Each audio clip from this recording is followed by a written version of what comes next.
अस्सलामुअलैकुम नाज़रीन, आज हम मौजूद है टकसाली गेट के करीब एक मार्केट में जो कि मुख्तलिफ़ किस्म की रवायात और मुख्तलिफ़ किस्म के नामों से मशहूर है।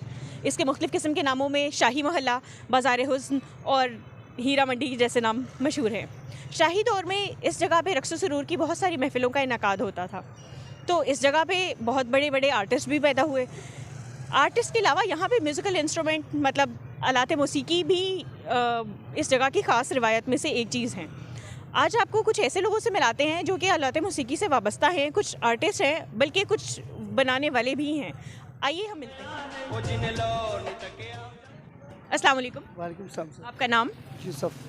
यूसुफ साहब, आप क्या कर रहे हैं, क्या बना रहे हैं? ये ढोल के पुड़े बना रहा हूँ। अच्छा, ठीक है, तो आप हमें इसके मुतालिक मज़ीद कुछ बातें बताएंगे? जी सर। क्या ख़ास बात है आपके ढोल की? ख़ास बात यही है कि बनाने वाले भी इधर के हीरा मंडी के अच्छे हैं और बजाने वाले भी बहुत अच्छे हैं, समझिए। ये सुर ताल से बजाते हैं, इनका पता चलता है, तो भाई हाँ जी इनको आता है बजाने। और ये कितने अरसे से हो रहा है? ये मैं तो 30-35 साल से कर रहा हूँ जी। यूसुफ साहब, बहुत शुक्रिया, आपसे मिलके बहुत अच्छा लगा। यूसुफ साहब से जानकर बहुत अच्छा लगा, उनके मुतालिक मालूमात लेके। आइए आके कुछ और मज़ीद लोगों से मिलते हैं। अस्सलाम वालेकुम। वालेकुम सलाम। आपका नाम? रियाज अहमद। रियाज अहमद साहब, आप क्या करते हैं? सितार बनाते हैं, पूरे पाकिस्तान में कोई नहीं बना रहा, मैं बना रहा हूँ। अच्छा जी, मतलब आपका ख़ास काम है? जी, हमारा ख़ानदानी काम है ये। अच्छा। पुरानी हमारी दुकान सुनहरी मस्जिद के पास है, अभी भी है दुकान, वो हमारी पप्पो बैठती है। इसलिए ना कोई मतलब मैं अकेला लगाऊँ कि तकरीबन मुगलिया दौर से हम ही बना रहे हैं, पहले सितार हमारे बड़ों ने बनाई है। मतलब ख़ास तौर पे आप कह रहे हैं कि मुगलिया दौर से अब तक आप बना रहे हैं, तो आपका बिजनेस अच्छा चल रहा है, कोई फ़र्क तो नहीं आया काम में?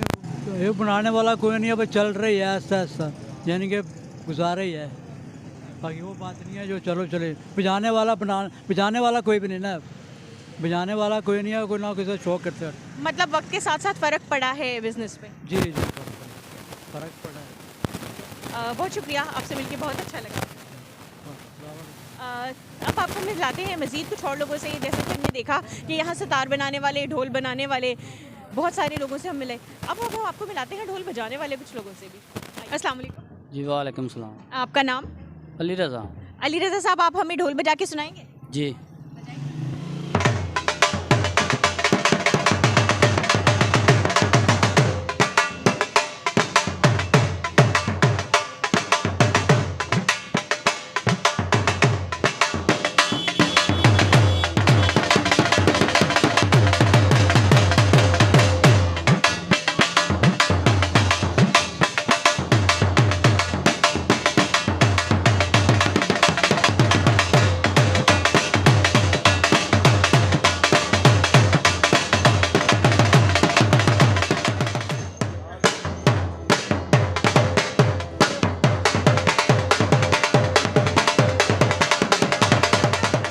वालेकुम अस्सलाम। आपका नाम? शहबाज अली।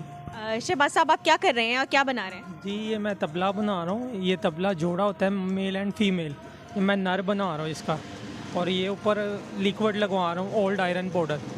अच्छा, तो आप कब से ये काम कर रहे हैं? ये मुझे हो गया है 15 साल। ठीक है, 15 साल से आप ये बना रहे हैं। आपका बिज़नेस अच्छा चल रहा है, कोई फ़र्क आ रहा है? जी, बिज़नेस तो नहीं, मजदूरी कर रहे हैं बस, जो मजदूरी के साथ किचन चल रहा है, बस इतना कह सकते हैं आपको, बिज़नेस पॉइंट पे नहीं। तो आपके पास ये ख़ास काम है। हमने सुना कि ये टकसाली के मतलब बहुत ख़ास इलाके हैं जहाँ पे ये ख़ास किस्म के आप लोग चीज़ें बनाते हैं। इसके बारे में मज़ीद आप हमें कुछ बताएंगे कि स्पेशल क्या है? ये हमारा फैमिली बेस्ड काम है, 7 जनरेशन से, हमारे दादा परदादा वालिद साहब, उसके बाद हम भी यही कर रहे हैं, और ये बुज़ुर्गी कुलिया है, बस नौकरी पेशा नहीं किया, ये अपना काम है, इस वजह से इसी में आ गए हैं। आपको अच्छा लगा ये करना? आप ये करना चाहते थे? करना तो नहीं थे चाहते, लेकिन फिर एंड पे करना पड़ गया, फिर क्या करेंगे, कुछ ना कुछ तो करना ही पड़ता है। पढ़े लिखे नहीं थे, मैट्रिक किया था, उससे कोई जॉब शॉब नहीं बनी, तो फिर अपने काम में आ गए। तो अब मुतमईन है, अब सही लगता है? हाँ, शुक्र अल्हम्दुलिल्लाह, अल्लाह पाक जिस हाल में रखे, शुक्र तो करना ही चाहिए। और बच्चों को, ये मेरे स्टूडेंट्स हैं, तो मैं इनको ना कुछ सिखा रहा हूँ, ये स्पेनिश वगैरह सीखता हूँ, इनको सिखाता हूँ। ये ढोलकी हमारी जिसको हम कांगो बोलते हैं, कांगो भी सिखाता हूँ, और हारमोनियम मैं टीचर हूँ, मास्टर जो उस्ताद ग़ुलाम अली साहब के जो साहबजादे हैं, ताफ़ो साहब, मैं उनका कज़न हूँ। और बस ये इनकी मोहब्बत चाहते जो मेरे पास मुझे घर से लेने आ जाते हैं। तो आप हमें कुछ बजा के सुनाएंगे? हाँ क्यों नहीं, ज़रूर। आप किस तरह, क्लासिकल, पॉप, इंग्लिश या पुश्तो? आपका फेवरेट कुछ भी। अच्छा। लारशपी खबर तक मिस्तूर मातरोड़ा ताज़ा ताज़ा गुलुनाद्री सलूर मातरोड़ा लारशपी खबर तक मिस्तूर मातरोड़ा ताज़ा ताज़ा गुलुनाद्री सलूर मातरोड़ा तुझको कसम है मेरी न जान जाए खाली आंखों में बसने वाली मेरे चमन के माली आंखों में बसने वाली मेरे चमन के माली। Okay, thank you. इसके अलावा आपके पास कौन सा फन? मेडलिस्ट भी हूँ, बॉक्सर भी हूँ, पंजाब नेशनल ब्रॉन्ज मेडल भी हूँ, आबिद बॉक्सर के साथ भी मैं खेला हूँ और मैं एथलेटिक्स में भी नेशनल चैम्पियन रहा हूँ और इसके अलावा मैं क्वालिफिकेशन मेरी रकम है। अच्छा। हाँ, और जॉब के सिलसिले में आप अभी यहाँ पे क्या क्या करके दिखा सकते हैं? अभी मैं यहाँ पे आपको सिर्फ स्पेनिश मैंने आपको बचा के दिखाया। अभी मैंने आपको सॉन्ग्स जो पुश्तो और उर्दू रिमिक्स है वो मैंने आपको सुनाया। ये ढोल पड़ा हुआ है, आप इसके साथ कुछ कर सकते ढोल नहीं कहते हैं इसको, कांगो कहते हैं। इसके साथ खेलना पड़ता है, बजाना पड़ता है इसको। हैं? दिखाएंगे इसके साथ आप क्या कर सकते हैं? हाँ, क्यों नहीं दिखा सकता आपको।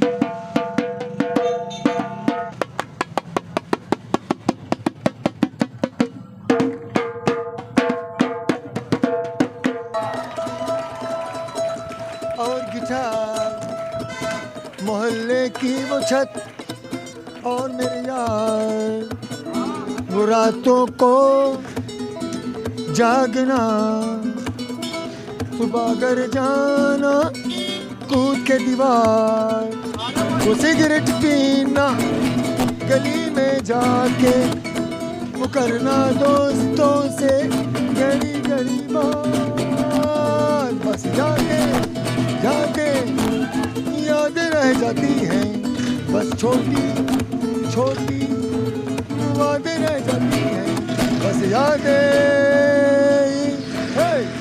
Thank you. वालेकुम अस्सलाम। आपका नाम? मेरा नाम रफ़ाकत अली है और ये मेरे वालिद साहब का नाम एम नज़ीर अहमद है और दादाजी का नाम मास्टर अल्लाह दिता दोंकल विलेज से है। रफ़ाकत साहब आप कैसे हैं? बिल्कुल अल्हम्दुलिल्लाह, शुक्र अल्हम्दुलिल्लाह। आप हमें कुछ म्यूज़िक हिस्ट्री के बारे में बताना पसंद करेंगे? जी बेशक, क्यों नहीं। जहाँ तक मुझे इल्म है कि ये सबसे पहला इंस्ट्रूमेंट है रिदम में, इसको पखावज कहते हैं और पखावज की कटिंग के बाद जो हुआ सिलसिला वो तबले का किया जनाब अमीर खसरू रहमतुल्लाह ने और निज़ामुद्दीन औलिया सरकार के दौर में ये थी। तबले की जो इंट्रोड्यूसिंग है वो जनाब अमीर खसरू रहमतुल्लाह ने की थी और तबले के बाद जो इंस्ट्रूमेंट चले हैं वो उनके साथ हारमोनियम प्ले हुआ करता था, tanpura, sitar and other instrument. और अब जो कहीं वेस्टर्न इंस्ट्रूमेंट आ गए हैं इलेक्ट्रॉनिक, वो भी साथ है लेकिन तबला ख़त्म नहीं हुआ। मतलब उसकी तबले की अहमियत अपनी जगह है। ये तभी तक भी वैसे की वैसी है जैसे पहले थी। कभी हर रिदम हर इंस्ट्रूमेंट से इसका साथ तबला लाजम है। तो आपको समझते हैं आपका कारोबार अच्छा चल रहा है? हाँ शुक्र अल्हम्दुलिल्लाह। रिज़्क़ का मालिक तो एहसान ने वादा किया कि रिज़्क़ हर हाल में मिलेगा और हमारा काम है मेहनत करना और ड्यूटी देना। हम करते हैं और मालिक रिज़्क़ अता करते हैं। शुक्र। आपको लगता है कि आगे मज़ीद इसी शौक़ से, इसी लगन से आपके सीखने वाले और हैं? जी बेशक, क्यों नहीं। असल में ये म्यूज़िक वाले मुसलमान जो हैं वो एज ए शौक करते हैं या प्रोफेशनली करते हैं, लेकिन क्रिश्चियन पीपल और हिंदू जो हैं वो इसको मजहबी बेस से करते हैं और ये सिलसिले में हमें रिज़्क़ अता खालिक करते हैं। बहुत अच्छा लगा आपसे मिलकर रफ़ाकत साहब, बहुत शुक्रिया। हमने बहुत सारी चीज़ें जानी आज, म्यूज़िकल इंस्ट्रूमेंट्स के बारे में, म्यूज़िक बनता हुआ चीज़ों को दिखाया गया और बजाने वालों को भी दिखाया। आपसे मिलते हैं प्रोग्राम के अगले हिस्से में अंजुम डारा साहब के साथ, जो कि एक आर्कियोलॉजिस्ट और हिस्टोरियन भी हैं। मज़ीद हम उनसे कुछ जानेंगे म्यूज़िक के बारे में। बहुत शुक्रिया।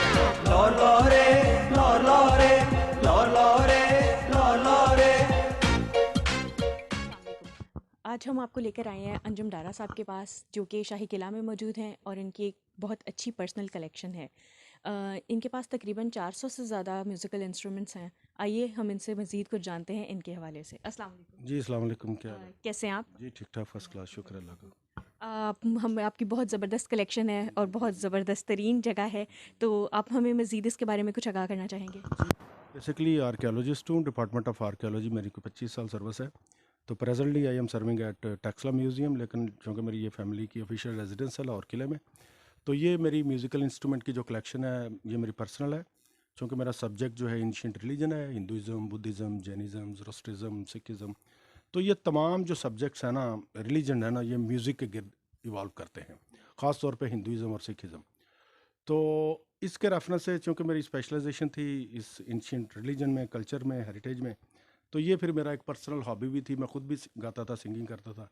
तो ये मैंने इसका एक ना कलेक्शन इकट्ठी की है पूरे पाकिस्तान से तकरीबन 10 साल के अंदर अंदर। आपको बचपन से शौक था या आपको पता चला आहिस्ता-आहिस्ता कि आप टैलेंट नेचुरल होता है ना किसी भी आर्टिस्ट के अंदर, चाहे वो मेल या फीमेल हो, वो नेचुरली होता है और इनबॉर्न वो बच्चा लेके पैदा होता है। तो मुझे याद है मैं बचपन में भी मस्जिद में जाके जैसे बच्चे नाते पढ़ते हैं मैं भी पढ़ता था। स्कूल में भी गाने गाने अपने तौर पे, क्लासरूम में डेस्क बजा बजा के गाने गाने। तो ये फिर कल्चर जो होता है ना अंदर की, वो जो शौक़ होता है ना, वो फिर उसको जो मौका मिलता है ना ग्रो करने का, फ्लोरिश करने का, तो वो फिर अगर इन्वायरमेंट आगे आपको फ्यूचर में मिल जाए उस तरह का, तो वो फिर आपका वो जो पैशन है ना वो फुलफिल सेटिस्फाई हो जाते हैं आप उससे। आपको याद होगा ज़रूर क्योंकि आपको इतना इंटरेस्ट है, तो आपका सबसे पहला जो आपने कलेक्शन के लिए सोचा म्यूज़िकल इंस्ट्रूमेंट वो क्या था? वो एक मेरा डिपार्टमेंट का ही बंदा होता था, वो सुपरवाइज़र होता था, उसके पास एक मैंने चीज़ देखी। वो तकरीबन ना कोई पुरानी चीज़ थी, तकरीबन 200-300 साल पुरानी। वो इसके पीछे पड़ी हुई है, वो जो अंदर पड़ी हुई है ना, वो वीणा सी, वो अंदर वो जो लेदर उसका देखें किस तरह वो गल गया है। तो उसको मैंने देख के मैंने कहा यार ये मुझे दे दो। कहता जी ये तो मेरी ज़ाती है, पर्सनल है। मैंने उससे ना 2001 में जब मैं डिपार्टमेंट में आया, तो उससे मैंने 200 रुपये की वो ली। उस वक्त 200 रुपया भी ठीक था।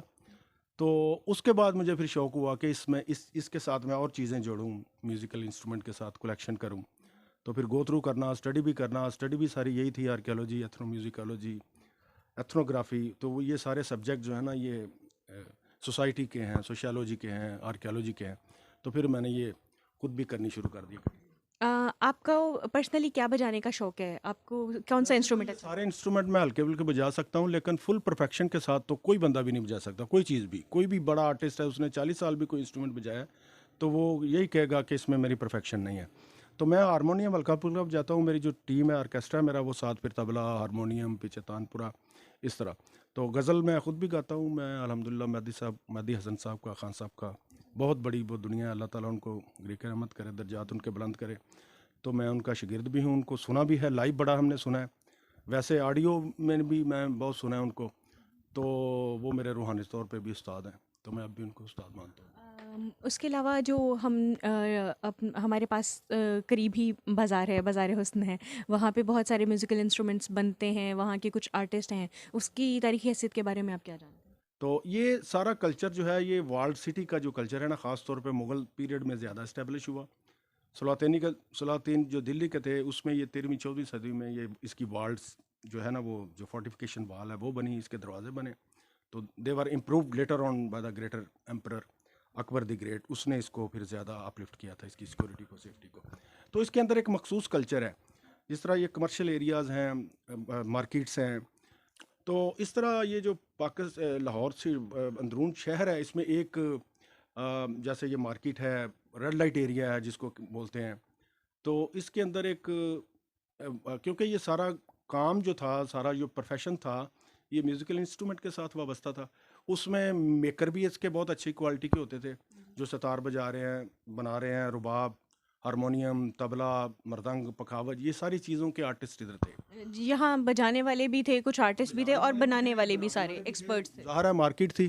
तो अभी वो चीज़ें एक्सटिंक्ट होती जा रही हैं, नापीद होती जा रही हैं, ख़त्म होती जा रही हैं। जैसे ये देखें ना, ये दिलरुबा बड़ा पुराना है, ये सरोद है, ये संतूर है। इस तरह की बहुत सारी चीज़ें जो है ना, इंस्ट्रूमेंट, ये जो पंजाब में हमारे रेडियो पाकिस्तान में बजते थे, अब वो ख़त्म हो चुके हैं। और वो उनको बजाने वाला, सरंगी बजाने वाला आपको अच्छा आर्टिस्ट नहीं मिलता। तो सरंगी एक आम इंस्ट्रूमेंट है, लेकिन अब एक आध हैं जो बाकी वो कर रहे हैं कम, अदरवाइज़ कोई स्कोप नहीं है इन चीज़ों का। ये जो इनटेंजिबल कल्चरल हेरिटेज है, यूनेस्को और ऑल ओवर द वर्ल्ड इसको बड़ा प्रमोट किया जाता है, लेकिन हमारे यहाँ ये कल्चर आस्ता आस्ता ना जा रहा है। और लोग जो ट्रेडिशनल फैमिलीज़ के लोग हैं, तो वो ये काम छोड़ के कोई और दूसरे प्रोफेशन अडॉप्ट कर रहे हैं। मैं समझता हूँ कि ये एक बदबख्ती है कि इतने सॉफ्ट कॉर्नर को, क्योंकि अगर हम हिस्टोरिकली देखें, आर्कियोलॉजिकली देखें, तो अगर आप डांसिंग गर्ल ऑफ मोहनजोदड़ो का जिक्र करते हैं तो 5,000 साल पहले हमारे इस इंडस वैली के कल्चर में लोग म्यूज़िक सुनते थे, डांस देखते थे, म्यूज़िकल इंस्ट्रूमेंट बनते थे। अब आप उसको थोड़ा सा एवेल्यूएट करें कि लोग कितने एस्थेटिकली कितने स्ट्रॉन्ग थे और उनके अंदर कैसी मॉरल वैल्यूज़ थी कि हाँ अभी वो चीज़ें ख़त्म हो गई हैं, लेकिन 5,000 साल पहले अगर इंडस वैली का कल्चर देखें तो उसमें वन ऑफ द प्राइम जो ऑब्जेक्ट है डांसिंग गर्ल ऑफ मोहनजोदड़ो, जो इतने साइज़ में है, 4 इंच की, वो ब्रॉन्ज में बनी है। Originally it is in Delhi museum India में है। तो ये चीज़ें उस कल्चर का हिस्सा हैं। इंटीरियर सिंध में हमारे आज भी वो कल्चर किसी न किसी बहुत सारे इंस्ट्रूमेंट ऐसे हैं जो अभी तक वो यूज, जैसे बोरिंदो जो है वो एक गोल मिट्टी का होता है, उसके अंदर सराख होते हैं, मोटी सराख और छोटे। वो बोरिंदो जो है वो फ्लूट की होती थी। तो बहुत सारे तार वाले इंस्ट्रूमेंट, एक तारा ओरिजिनली दैट वाज रावण नाचता कि रावण था ये। तो वो इस कल्चर में आगे फिर इंडिया में तो भी ये चीज़ें बढ़ रही हैं, लोग परफॉर्म कर रहे हैं, आर्ट की कल्चर की प्रमोशन है। तो लेकिन हमारे यहाँ वो अब लोग इसको छोड़ते जा रहे हैं। तो मैं समझता हूँ कि प्रमोट करना चाहिए, इसको पैटर्नाइज करना चाहिए और इनकी अभी जो बहुत ज़्यादा ज़ईफ़ हो चुके हैं, उनकी वेलफेयर के लिए कोई ना कोई गवर्नमेंट को स्टेप्स लेने चाहिए। बिल्कुल, हम आपसे इस बात पे बिल्कुल एग्री करेंगे। जैसे कि हमने सुना अंजुम दारा साहब से, बिल्कुल ठीक बात है कि हमारा कल्चर बहुत ज़्यादा एक फेड होता जा रहा है। स्पेशली हमारा म्यूज़िकल कल्चर हमारे सामने, हमारे पास नज़र आ रहे हैं बहुत सारे ऐसे इंस्ट्रूमेंट्स जो कि बिल्कुल ही लोग भूल चुके हैं, ख़त्म कर चुके हैं। इसकी बहुत सारी वजूहत हैं। ना लेने की वजह बहुत है कि कोई बजाने वाला नहीं है, क्योंकि कोई नहीं है, उनको इस हिसाब की जॉब्स नहीं मिल रही हैं, उनके काम को कोई आगे वैल्यू करने वाला नहीं है। और इसमें हमारे किसी ना किसी तरह से हुकूमत भी इस पे ज़िम्मेदार है, क्योंकि हमारे प्रॉपर किसी भी चीज़ को सराहा ही नहीं जाता, कोई डिपार्टमेंट्स ही नहीं बनते, तो बड़ी महज चंद चीज़ों पे फोकस कर लिया जाता है। इसके साथ ही हम अंजुम दारा साहब से इजाज़त चाहेंगे। बहुत शुक्रिया जी, थैंक यू वेरी मच, बहुत शुक्रिया। और हम इंशाल्लाह मिलते हैं नेक्स्ट शो में किसी नए टॉपिक के साथ। अल्लाह हाफ़िज़।